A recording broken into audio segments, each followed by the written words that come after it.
Turning the spotlight now on the third of the five holy books of Moses, the book of Leviticus, we encounter numerous sacrifices. One of those sacrifices is known as the Korbanot, the sin offering.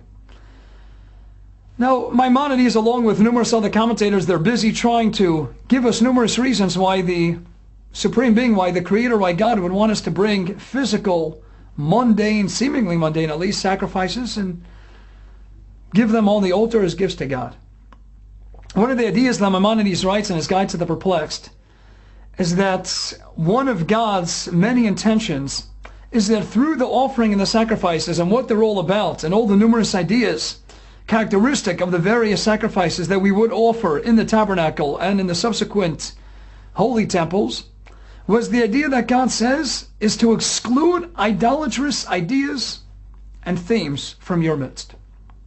After all, there are a lot of sacrifices that the Gentile nations of the world have brought, continue to bring, pagan deities, so on and so forth. So God says, I'm going to give you a service as well, but you're going to follow my rules, my guidelines, and this is going to be the ideal, the optimal service.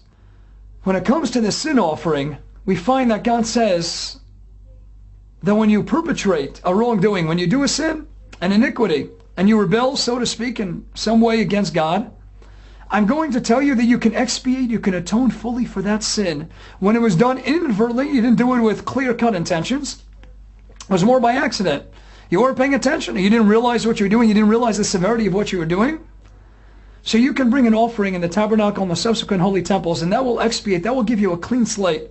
You go back to starting point. You go back to the beginning. Interesting. Anyone who knows anything about Greek mythology, we find numerous Greek playwrights. One example, Sophocles, Oedipus Rex.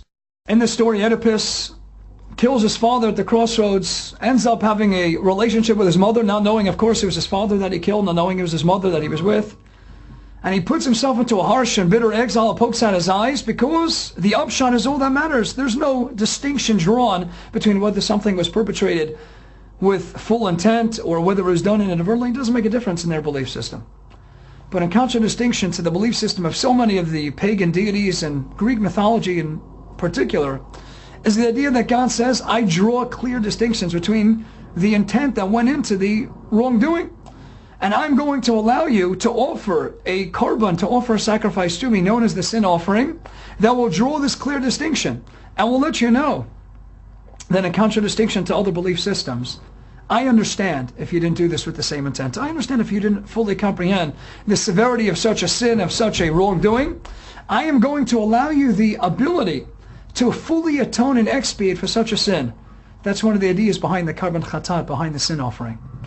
Like Maimonides told us in the Guide to the Perplexed, it's not just about another form of service, because the Gentile nations of the world also have their forms of service.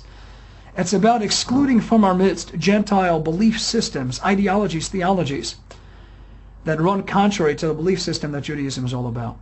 Let's look to the model of the sacrifices and let's realize we have what to be proud of in terms of our avodah, our service, or at least the one that we had in the days of the tabernacle and the days of the Holy Temple, where God says our relationship is unique.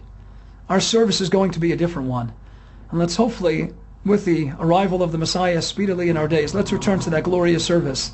Let's worship God like never before. And let's take things to a whole new level, especially with our deeper understanding of what sacrifices are in fact all about.